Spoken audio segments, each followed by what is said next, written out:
Boa noite a todos, sejam bem-vindos à nossa casa. Na noite de hoje recebemos novamente a doutora Valéria Pedroso, profissionalmente atua na área de psicologia e é uma trabalhadora que auxilia junto à Federação Espírita do nosso Estado já há algum tempo. E ela abordará o tema no Evangelho segundo o Espiritismo, capítulo 8, item 12. Se a vossa mão é motivo de escândalo, cortai. E antes, para já irmos sintonizando, farei a leitura do capítulo 26 do livro Vinha de Luz, do Espírito Emmanuel, intitulado Véus. Mas quando se converterem ao Senhor, então o véu se tirará. Paulo, segunda carta aos Coríntios, capítulo 3, versículo 16. E Emmanuel faz a seguinte análise: não é fácil rasgar os véus que ensombram a mente humana. Quem apenas analisa pode ser defrontado por dificuldades inúmeras, demorando-se muito tempo nas interpretações alheias. Quem somente se convence pode tender ao dogmatismo feroz. Muitos cientistas e filósofos, escritores e pregadores assemelham-se aos pássaros da bela plumagem, condenados a baixo voo em cicloais extensos, vigorosas inteligências, temporariamente ofuscadas por véus espessos, estão sempre ameaçados de surpresas dolorosas, por não se afeiçoarem realmente às verdades que elas mesmas admitem e ensinam. Exportadores de teorias olvidam os tesouros da prática e daí as dúvidas e negações que, por vezes, lhes assaltam o entendimento. Esperam ao bem que ainda não semearam e exigem patrimônios que não construíram, por descuidados de si próprios.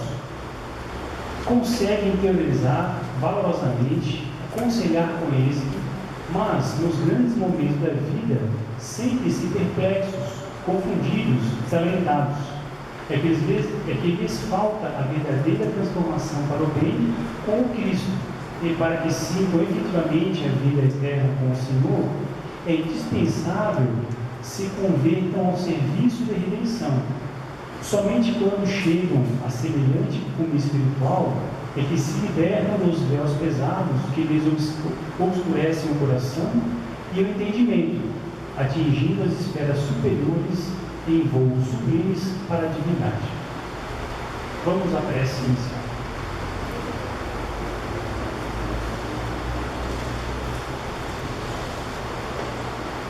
Senhor, bom e amado Mestre, amigo de todas as horas,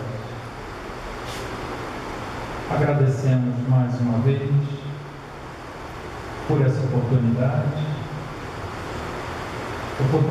essa de nos reunirmos em Teu nome, em nome dessa maravilhosa doutrina que tanto tem a nos oferecer.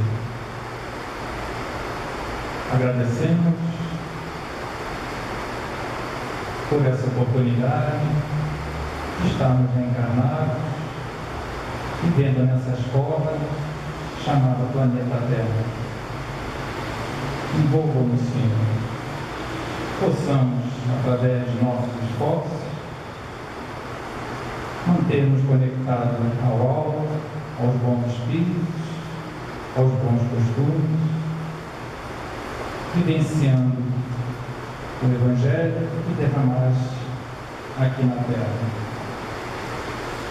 Envolva-nos, Senhor, esteja conosco, em especial a nossa irmã Valéria e para o estudo dessa noite. Que assim seja, graças a Deus.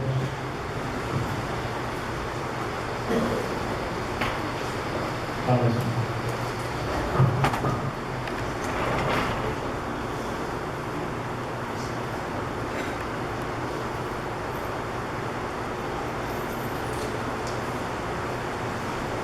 Boa noite a todos. É uma alegria estar novamente nesta casa.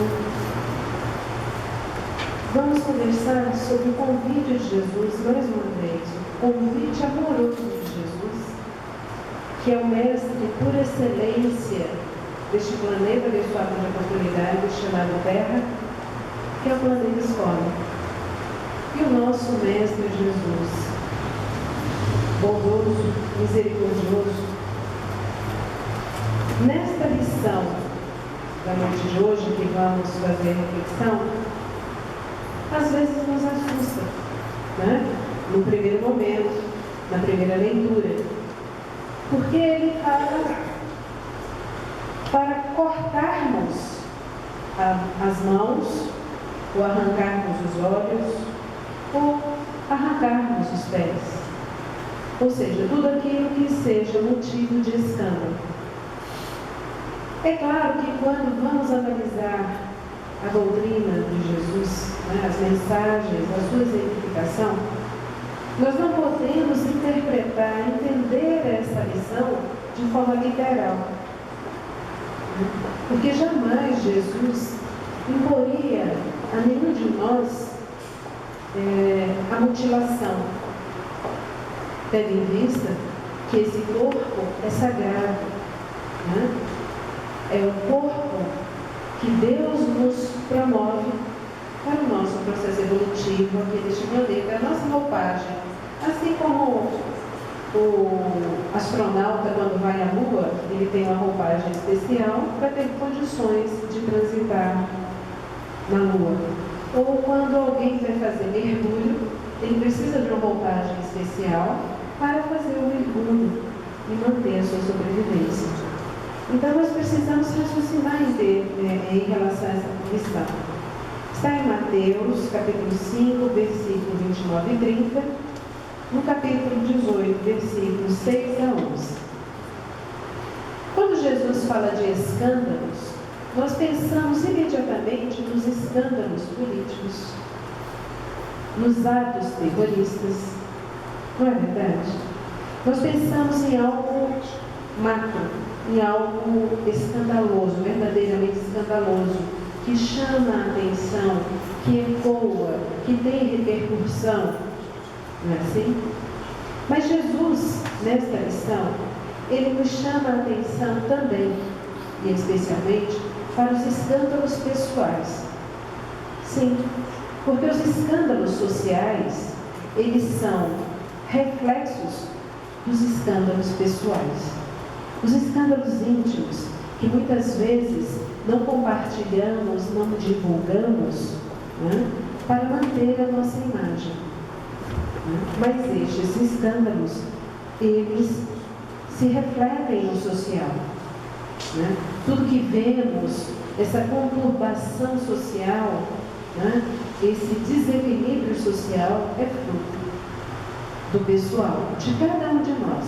É aquilo que em doutrina espírita os espíritos superiores chamam de psicosfera coletiva. Certo? Existe a psicosfera individual e a psicosfera coletiva. Cada um de nós é responsável por essa psicosfera coletiva. Cada um de nós é responsável por esses escândalos sociais que afetam todo o planeta Terra. Aí vocês podem falar assim: nossa, Valéria, você não está raciocinando muito bem. É verdade, o conceito é de ecologia. Né? Na física quântica também, eu não sou física, eu sou psicóloga, mas na física quântica os estudiosos afirmam o seguinte, que quando uma borboleta bate as asas no Japão ou na China, afeta a chuva que cai no Central Park. Eu já fiz essa citação aqui, e é verdadeiro, é a parte que afeta o todo, e nós precisamos entender isso, né, a nível macro, não apenas no micro, tá certo? Tudo aqui em Anápolis, tudo que pensamos e agimos aqui em Anápolis afeta o outro lado do planeta, aliás, todos os quadrantes do planeta Terra, entre encarnados e desencarnados. A literatura traduz escândalo, né, isso está no livro do Haroldo Dutra Dias, no Novo Testamento. Ele traduz o escândalo da seguinte maneira: fizer tropeçar, fizer vacilar ou errar.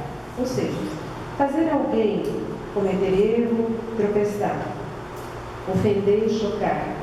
Qualquer obstáculo que faça alguém tropeçar, um impedimento, algo que cause estrago, destruição, miséria e, via de consequência, aquilo que causa um choque que repugna e fere a sensibilidade. No Evangelho segundo o Espiritismo, tudo que resulta dos vícios, todas as más ações de indivíduo para indivíduo, com ou sem repercussão, escândalo é o resultado efetivo do mal moral. Porque somos seres de relação. Então, o escândalo vai ocorrer porque vamos afetar o nosso próximo, seja no plano espiritual ou no plano encarnado. Ainda que esse próximo não saiba claramente, né, das minhas intenções, mas isso o afeta. E nós vamos refletir sobre o que é o mal moral. Em O Livro dos Espíritos, os Espíritos Superiores respondendo a uma pergunta de Allan Kardec, fala o seguinte, né, porque Kardec pergunta: que definição se pode dar da moral? A moral é a regra do bem proceder, isto é, de distinguir o bem do mal, funda-se na observância da lei de Deus. Ora, a lei máxima, a lei áurea, né, é de amor. Ama a Deus sobre todas as coisas e ao próximo como a ti mesmo. A moralidade, ela está fundamentada nesta lei maior. Tudo que se afaste, 1 milímetro que seja, desta lei maior, lei de Deus, né, nós estamos escandalizando, de alguma maneira, em algum nível. O homem procede bem quando tudo faz pelo bem de todos, porque então cumpre a lei de Deus. Chegaremos um dia nesta condição de solidariedade, de benevolência, de indulgência para com todos os nossos irmãos. Jesus é o nosso exemplo máximo de indulgência, de benevolência e de perdão. Foi isso que ele veio nos exemplificar. Por isso que ele nos convida, ele não nos obriga. Por isso que ele exemplifica, porque ele sabe que é o exemplo que arrasta, que é o exemplo, a forma mais efetiva de se educar. Porque estamos em processo educativo. Aquela época em que Jesus falou sobre os escândalos e a necessidade de cortar aquilo que motivasse os escândalos, era uma época de extrema ignorância. Ignorância moral, de extremo egoísmo, né? Então ele precisava agir com energia, com muita energia, até nos chocando, até nos escandalizando, né? Como o mestre poderia falar disso? Kardec ainda pergunta: como se pode distinguir o bem do mal? Porque muitos de nós perguntamos: como é que eu vou saber o que é o bem e o que é o mal? O bem e o mal não são relativos? Dependendo da circunstância, dependendo do país onde eu moro, não existe isso. Porque nós já vimos que o bem, ele se fundamenta na moral.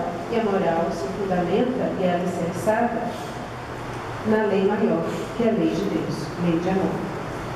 Então, os Espíritos respondem: o bem é tudo que é conforme a lei de Deus. O mal, tudo que lhe é contrário. Assim, fazer o bem é proceder de acordo com a lei de Deus. Fazer o mal é infringi-la. Kardec é muito perspicaz, porque ele vai fechando todas as possibilidades, questionando os espíritos superiores sobre o mesmo assunto. Essa é a resposta dos espíritos superiores, mas ele faz uma outra pergunta: onde está escrita a lei de Deus? Onde é que está escrita? Na nossa consciência. A resposta é exata: na consciência. Os espíritos superiores respondem. Esse negócio de consciência é danado, né? Porque vejam bem, se o nosso objetivo aqui no planeta educandário é cumprirmos a lei maior, que é a lei de Deus, que é a lei de amor, isso significa moralidade, isso significa, né, como consequência, a prática do bem. E esta lei está na nossa consciência, então, consequentemente, o que precisamos fazer para encontrar essa lei de Deus, para nos certificarmos da lei de Deus, para tomarmos consciência dela. Fazendo um trocadilho. Como é que nós alcançamos alguma coisa? Jesus fala: pedi e obtereis, buscai e achareis, batei e abrir-se-vos-á. Ele está falando o tempo inteiro: faz da tua parte. Vai em busca. O auxílio será constante, não tenhamos dúvida disso. Mas nós precisamos fazer essa busca. Ela não vai acontecer como um milagre, porque o grande milagre se traduz em trabalho pessoal. É aquilo que o Espírito Emmanuel fala do bom combate. Nós perdemos muito tempo, né, nos distraindo com as coisas do mundo. Não que os aspectos materiais não sejam importantes e devemos dar o devido respeito. Mas nós nos perdemos naquilo que não é mais importante. Porque a grande conquista de cada um de nós é o conhecimento de nós mesmos. É isso que vai nos dar o norte. Isso nós não perdemos. Essa é a nossa bagagem que nós precisamos cuidar de retorno ao nosso plano espiritual, mas que já nos beneficiamos estando aqui. Porque viveremos na verdade. Porque frequentemente nos afastamos, nos encantamos, construímos um castelo de ilusões, como assim mesmo diz o Espírito Emmanuel. Nos equivocamos entre o essencial e o secundário.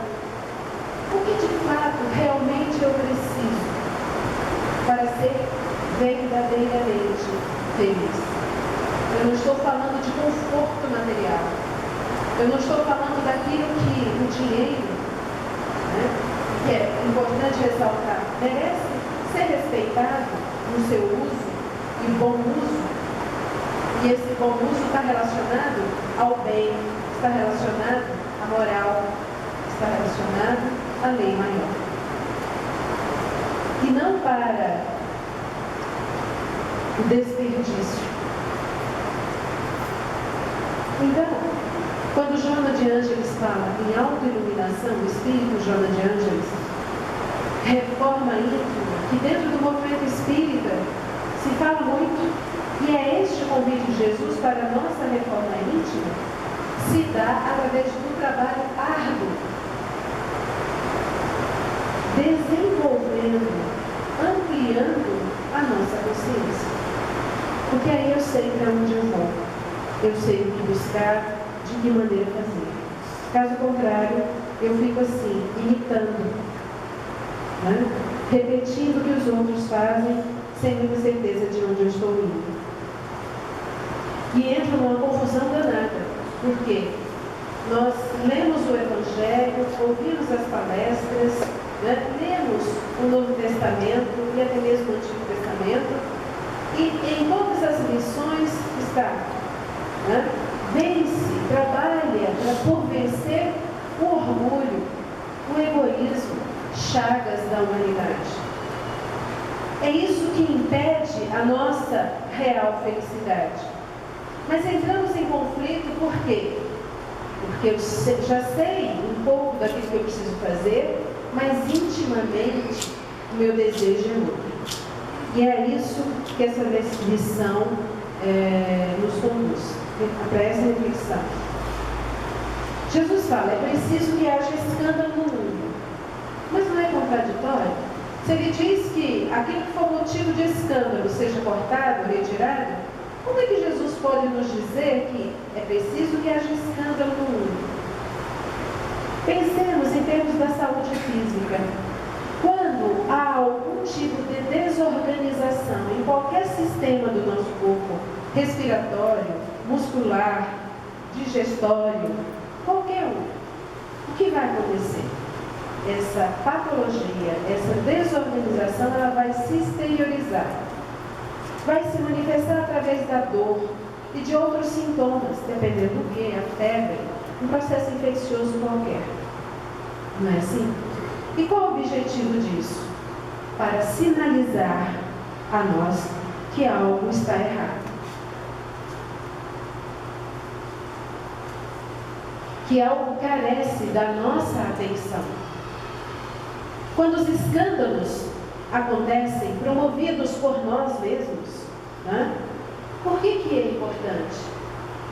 É algo sinalizando para a gente. Porque, por exemplo, se eu tenho um descontrole qualquer, né, uma explosão, todos nós aqui já passamos inúmeras vezes por isso, já nos comportamos muitas vezes assim. Isso é o que nós chamamos, tem um autor que eu gosto muito, um psiquiatra, que ele fala assim: nós fazemos visitações à loucura. Fazermos visitações à loucura é quando nos comportamos de forma desequilibrada. Então, um acesso de raiva é uma visitação à loucura. Expressa o nosso desequilíbrio, ainda que momentâneo, naquela circunstância. É desequilíbrio. E é de verdade. Logo depois, quando a gente acalma, a gente diz assim: como eu fui capaz de fazer isso? Estou assustada comigo. Como é que eu vou fazer agora para consertar isso? O que as pessoas vão pensar de mim? Essa é a nossa primeira preocupação, é a preocupação com a nossa imagem. Nem tanto a preocupação em o que eu posso fazer para olhar isso, compreender isso e sair disso, para não repetir esse comportamento. Né? Esse é um exemplo de escândalo. Temos ou não muitos escândalos? Cometemos ou não muitos escândalos? Isso sem falar daqueles escândalos que nós escondemos, que são aqueles pensamentos reiterados, negativos, em relação a nós mesmos e especialmente em relação ao nosso próximo. Esse próximo pode ser do nosso núcleo familiar, mas em relação aos nossos políticos, que frequentemente nós fazemos isso. E é importante ressaltar. Uma coisa é agirmos positiva, proativamente, para mudarmos a realidade do nosso país. Outra coisa é projetarmos o nosso lado sombra, o nosso lado de agressividade, né, no comportamento deles, para justificar a nossa fala depreciativa em relação aos nossos irmãos. São coisas distintas. Quando fazemos assim, usamos uma fala depreciativa em relação a eles, ou a quem quer que seja, nós estamos projetando o nosso lado sombra e nos justificamos neles, no outro. Sempre é o outro que está errado, nunca sou eu. Isso é um mecanismo psicológico, né? E que também reflete o nosso orgulho. Eu estou sempre certo, o outro é que está errado. Eu sou vítima, eu me vitimizo. Porque quando eu faço alguma coisa que é errada, quando eu imagino que seja sinal de desequilíbrio, eu ainda sou capaz de dizer assim: mas foi o meu marido, está vendo? Ele que me provocou, eu estava quieto no meu canto, eu sou de paz, mas não fiz no meu carro. Então, um orgulho. Né? E nós precisamos aprender, Jesus nos convoca nessa lição a isso. Observai os teus escândalos, os escândalos pessoais, para fazermos a reforma necessária. Né? Então, Jesus, né, ele fala assim, que somos imperfeitos e estamos nesse planeta, né, que ainda é imperfeito, porque é uma consequência natural dos atos, dos nossos próprios atos. Né? O que não se explica na atual encarnação está perfeitamente explicado quando refletimos acerca do processo reencarnatório, do processo evolutivo. E quando violamos a lei divina, a lei de amor, nós promovemos a nós mesmos o cerceamento da nossa liberdade. Porque nós temos o livre-arbítrio. Né? Mas quando infringimos a lei de amor, que é a lei de Deus, né? Nós nos colocamos, nós impomos a cada um de nós penalidades. Não é castigo divino. Frequentemente distorcemos, como a criança faz essa distorção, né? Que o pai e a mãe é quem castiga. Na verdade, é um processo educativo. E está implícito, está assim, em todos nós. É automático já.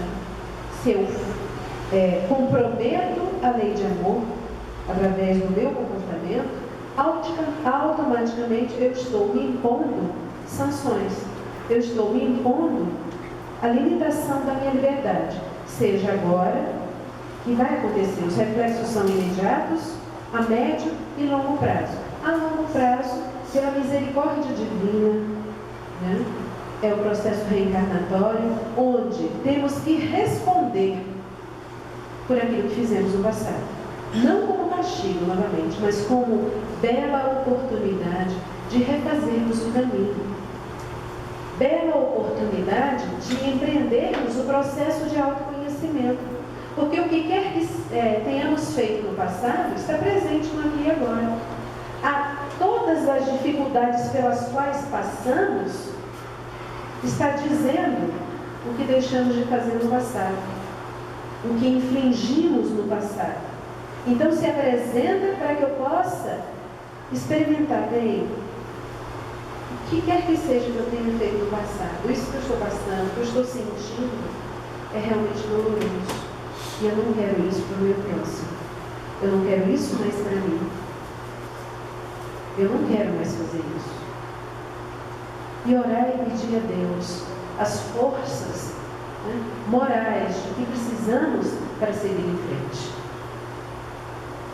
Lei de ação e reação. Né? Um exemplo bem claro. Se eu abuso da alimentação, meu corpo vai sinalizar das mais diversas formas. Né? Com desconforto respiratório, com desconforto, porque eu não vou ter fôlego para caminhar, para andar, para executar todas as atividades, até as mínimas atividades. Levantar da cama, às vezes deitar na cama, ou fazer as atividades domésticas, a indisposição no trabalho e assim por diante. Ou com a sinalização de diabetes, sinalização de colesterol alto. Isso sinaliza que nós estamos nos excedendo, que nós estamos fora do equilíbrio. Para que isso? Para nos martirizar? Não.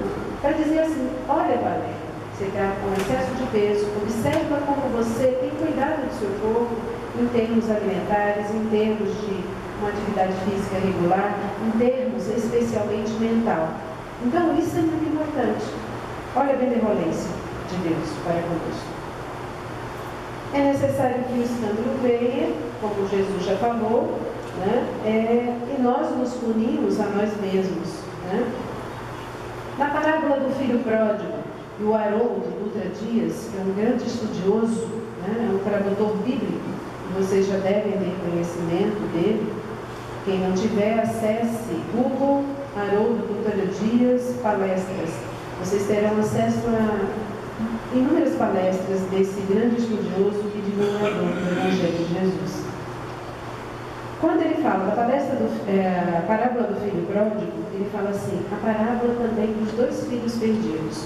Porque o nosso foco fica apenas no filho pródigo, aquele filho mais novo que reivindica ao pai a sua parte na herança, e que sai, comete desatinos, e que gasta tudo, mas quando ele entra na dor, provocada por ele mesmo, porque ele perde todo o dinheiro, tem que ir em busca de trabalho, e um trabalho que na época tem um significado, né? Cuidar de porcos, né?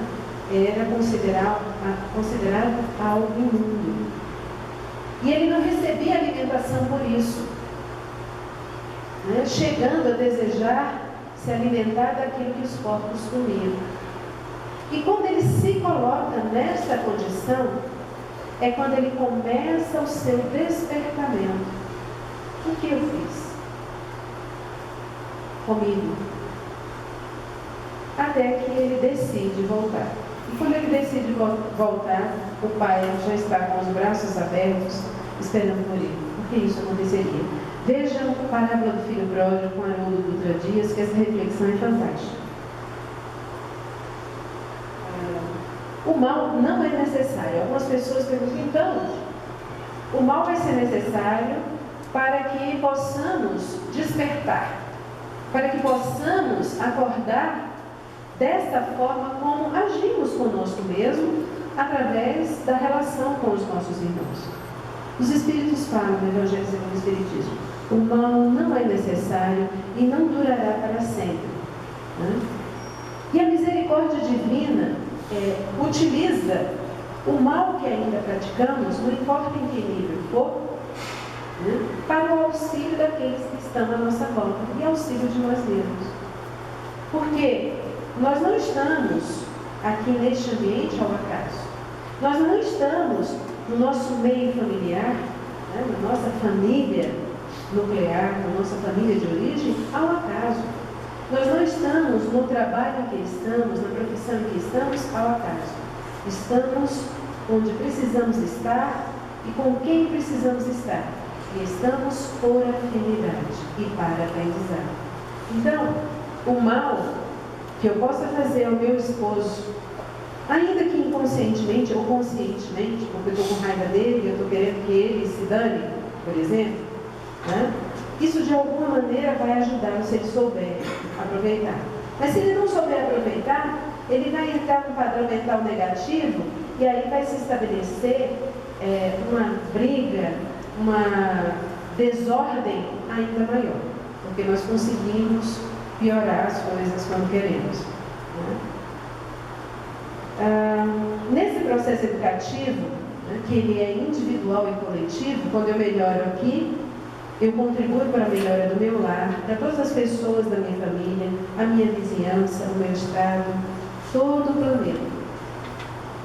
Eu influencio a encarnados e desencarnados que me acompanham ou que estão em outra parte. Né? Eu contribuo para a mudança da psicosfera espiritual minha, né, e a social. O desejo em busca do amor, ele é de todos. Todos nós aqui somos filhos de Deus, né, criados simples e ignorantes. E temos em germe o amor. Mas onde foi que a gente desviou do caminho? Kardec, em Obras Póstumas, se eu não me engano, ele faz uma reflexão interessante a respeito disso. O egoísmo, ele está diretamente relacionado, em nosso processo evolutivo, às questões da autopreservação. Né? O processo evolutivo, vegetal, animal, né? Até chegar à fase hominal, que estamos buscando chegar à angelitude, né? A espíritos perfeitos. Né? Jesus é o nosso modelo. Jesus trabalhou para isso. Nós também conseguiremos, é isso que ele nos fala. Então, o que acontece? No processo de autopreservação, né, ainda sem a inteligência, sem o desenvolvimento da inteligência, nós temos algo que se chama territorialidade. As coisas são para mim, ninguém chega aqui não, meu pedaço. Né? Embora observemos que em algumas espécies há um compartilhar um pouquinho diferente. Não é assim? Nós trazemos isso dessas etapas evolutivas. No entanto, nós distorcemos isso quando continuamos nessa posição. Tudo é para mim, tudo à minha volta está a meu serviço. Né? Ou seja, um exagero. Eu saio da condição de autopreservação, que é importantíssimo para todos nós, cuidar da saúde, cuidar da integridade física, né, mental, estudar, trabalhar, nos aprimorarmos, aí eu vou para o exagero. Quando eu entro no exagero, eu entro naquilo que chamamos de distorção. Eu entro no adoecimento. Né? É adoecimento psicológico, né? Mental, espiritual, que vai se exteriorizar no meu corpo e nas minhas relações sociais. Eu posso voltar. E é isso que Jesus nos convida. A doutrina espírita nos facilita bastante, que é o convite de Jesus quando ele fala que enviaria o Consolador prometido. Essa distorção do amor, em busca do amor, achando que tudo é para mim, sejam pessoas, que eu não consigo dividir o afeto das pessoas à minha volta, meu pai, minha mãe, meus irmãos, meu esposo, minha esposa, meus filhos, meus amigos, né? É uma distorção daquilo que se chama amor. Porque o amor verdadeiro, ele é solidário, ele é benevolente, ele é indulgente, como os Espíritos nos falam, né? Mas, no egoísmo, quando a gente sai e trabalha o nosso egoísmo, a gente entra em algo que se chama autocuidado, este equilíbrio. Quando nós trabalhamos o nosso orgulho, e trabalhar o nosso orgulho e o nosso egoísmo, significa trabalharmos em busca da tomada de consciência. Ou seja, admitir quando eu estou sendo egoísta, quando eu estou sendo orgulhosa, tá certo? Porque essa é a minha possibilidade de fazer diferente, né? De me levar ao conhecimento. Que necessidade é essa que eu tenho de parecer aquilo que eu não sou? Que necessidade é essa que eu tenho de ter mais do que aquilo que preciso? E a obstinação, que traduzindo se chama teimosia, né? Que quando trabalhada se transforma em perseverança. A criança obstinada, eu quero porque quero, não é assim? Ela quer aquele brinquedo e chora, esperneia. Quando trabalhada, ou seja, quando educada pelos seus pais ou responsáveis, se transforma em perseverança. O egoísmo da criança, que ela começa a manifestar, quando educada, se transforma em autopreservação. O orgulho, quando trabalhado, também se transforma em solidariedade, porque eu vou verificando o meu verdadeiro tamanho, as minhas reais necessidades. O brilho do mundo, como diz Jesus, nos afasta das nossas reais necessidades. É o supérfluo. A progressão dos mundos ela está diretamente relacionada ao nosso avanço moral. Sem isso, continuaremos presenciando tudo que temos presenciado. Mas Jesus fala, mas ai daquele por quem venha um escândalo. Os Espíritos falam, o mal é sempre o mal. O que vai diferenciar aí é o grau de responsabilidade, né? E nós precisamos ficar atentos a isso, sem desculpismos, sem justificativa, sem nos colocarmos numa situação de vitimização. Coitada de mim, né? Todo mundo me faz sofrer. Deus esqueceu de mim. Tudo é injusto. Eu sofro mais do que todo mundo. Então, quando a gente fala assim, eu sofro mais do que todo mundo, né? A minha vida é péssima. Os nossos problemas são reais, são. E nós precisamos cuidar disso. Mas se nós fizermos, estabelecermos um olhar mais amplo e observarmos os nossos irmãos no nordeste do país, na África, na Índia, mas não precisamos ir tão longe. Os nossos irmãos que dormem nas calçadas, nos esgotos, ao relento. Os nossos irmãos que estão estorcegando na drogadição, na criminalidade. Os nossos irmãos que se encontram nos presídios, e nós sabemos as condições, pelo menos a princípio sabemos pelas reportagens.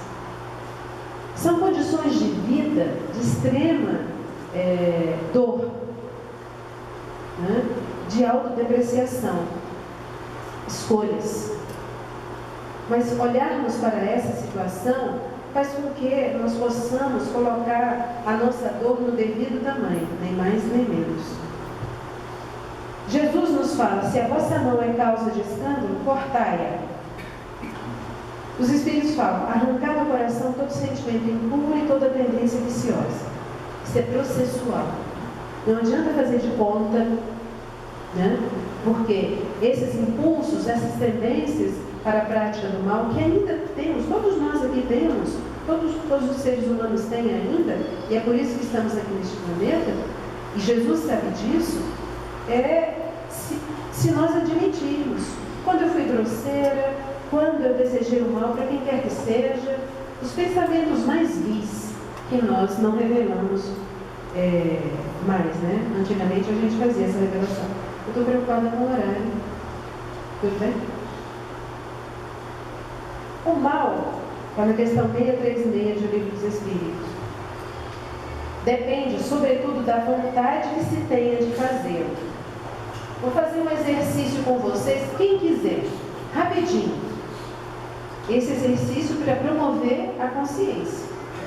Escolha uma situação, problema dos últimos tempos, das últimas semanas de vocês, cada um de vocês. Aquilo que tem causado dor, sofrimento, não importa o tamanho, alguma contrariedade. Relembre os fatos.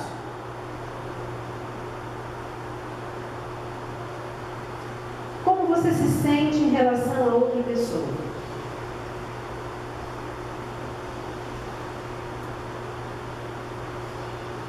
O que pensa?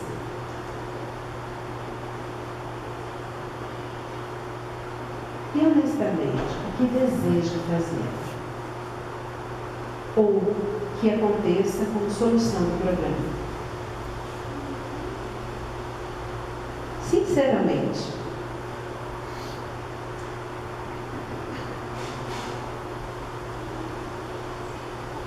o Haroldo Dutra Dias, ele é juiz de direito. Ele conta em uma de suas palestras que alguém chegou procurando na sua comarca, pedindo, justiça. Mas a justiça que essa pessoa pedia, na verdade, é que alguém fosse castigado, que alguém sentisse a dor que ela estava sentindo. Que por Deus ele fizesse isso. Em nome de Jesus, é mais ou menos assim. E aí, ele diz assim, então, vamos fazer o seguinte. Você, antes de dormir, você vai fazer uma oração, uma prece. E peça àquele que traduz toda a misericórdia, que fala de amor e fala de perdão. Faça a sua solicitação a ele, por vingança. Vocês podem perceber, quem fez esse breve e rápido exercício, que muitas vezes nós desejamos vingança. Não importa o tamanho, vingança. Isso ainda existe em nós. É só isso que existe em nós? Não. Nós já temos conquistado aspectos muito interessantes de generosidade, de solidariedade. Fazemos o bem sim, mas ainda está mesclado. E nós precisamos fazer como Jesus fala, separa o joio do trigo. Não dá para arrancar o joio, mas nós precisamos saber o que é joio e o que é trigo. E só fazendo uns exercícios assim, meditando, é que nós seremos capazes de fazer a escolha. Porque nos desejos que temos, nós nos justificamos nos outros. Nós fazemos projeção. Porque, olha só, faz isso, faz aquilo outro, então eu tenho direito de fazer isso, estou me defendendo. Quando na verdade isso não é autodefesa, é vingança. As pessoas falam assim, um dito popular muito frequente, a carne é fraca. Eu tenho um amigo que ele fala assim, é porque o espírito é leviano. A leviandade nossa diz respeito à nossa moralidade, que ainda não está bem trabalhada por nós mesmos.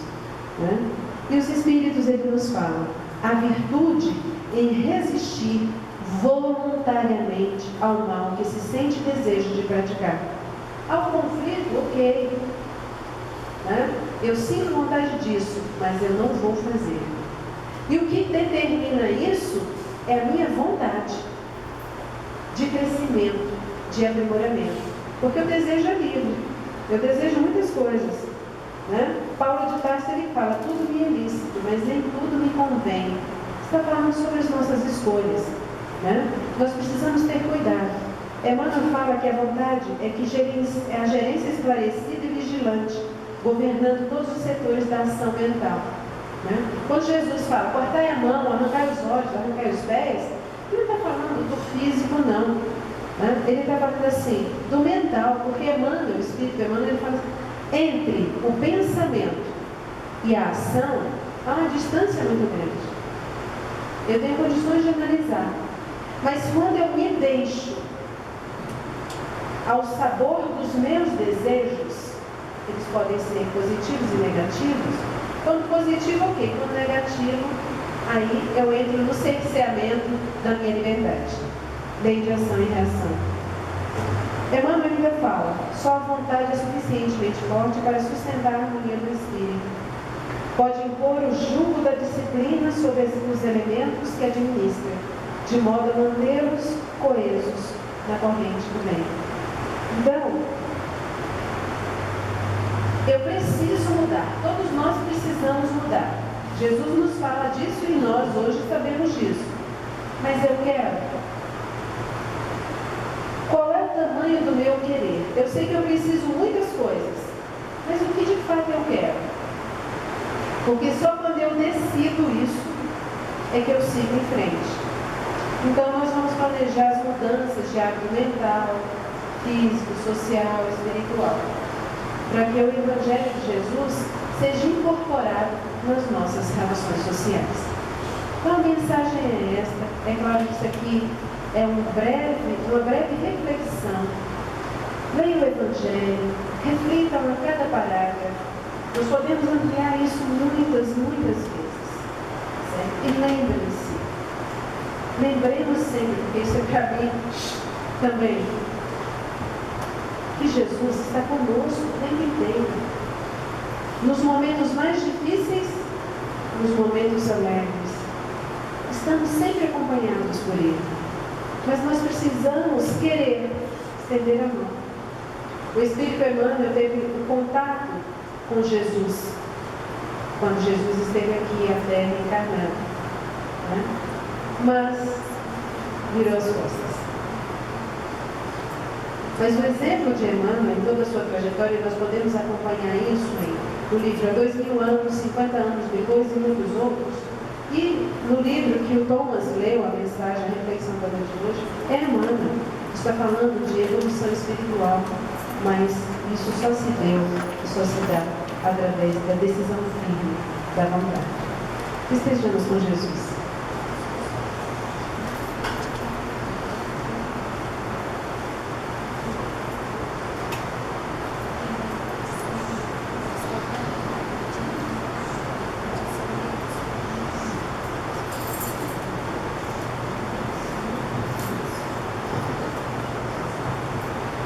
Obrigado, Valéria, professora portadora do alto nessa noite, e rogamos a Jesus que continue me amparando. Na próxima quinta-feira, o expositor será Gilberto Queiroz e no próximo domingo, Maxilânio Lacerda. Continuam abertas as inscrições para o ESD, Estudo Sistematizado da Doutrina Espírita. O estudo ocorre às segundas-feiras, às 19h30. Aqueles que não participam ainda, venham participar conosco no estudo. Aos sábados de manhã, nós fazemos a limpeza das instalações do nosso centro, a partir das 7h30, e convidamos aqueles que têm disponibilidade para também participarem conosco dessa tarefa. A gente vê que esse piso aí que está brilhando aí, ele requer uma certa equipe que faz a manutenção não só do piso, mas das demais instalações. De 1º a 4 de março, ocorrerá o Congresso Espírita Estadual na cidade de Goiânia. Em virtude disso, nossa casa não terá atividades, pois grande parte dos trabalhadores da casa lá estarão participando do Congresso. Então, no dia 1º, no sábado, até a terça-feira, dia 4. Na terça-feira, dia 4, depois de fazer um seminário lá no Congresso, o Divaldo Pereira Franco virá a Anápolis e fará uma exposição pública lá no Estilos Halls, às 20 horas, e todos estão convidados para participarem. Convidem seus familiares, seus amigos. A entrada é franca. Para quem não conhece, o Estilos Halls fica atrás do Jockey Club, 150 metros na rua para trás. Encerrando esta primeira parte, passaremos ao passe magnético. Aqueles que tiverem necessidade, pedimos que permaneçam sentados, serão chamados em seus lugares. E a saída está disponível a água fluidificada. Tenha uma ótima semana. Que Jesus possa estar sempre presente em nossas mentes e em nossos corações. Vamos à prece. Senhor, que as sementes aqui lançadas no teu amor possam encontrar em cada um de nós a terra boa e fértil, para que se multiplique, para que a colheita seja abundante e para que outros irmãos se beneficiem dessas ações. Que não nos calemos diante da oportunidade de falar de Ti, da Tua mensagem morredora, que não nos furtemos de praticá-la na medida do nosso possível em relação ao nosso próximo mais próximo. Abençoa-nos, Senhor, a todas as famílias aqui representadas, que possamos retornar aos nossos lares, levando a Tua paz, dividida com todos aqueles que de nós se aproximarem, e nos comprometendo a cada dia nos tornarmos melhores. Fica conosco, querido amigo, que assim seja. Graças a Deus.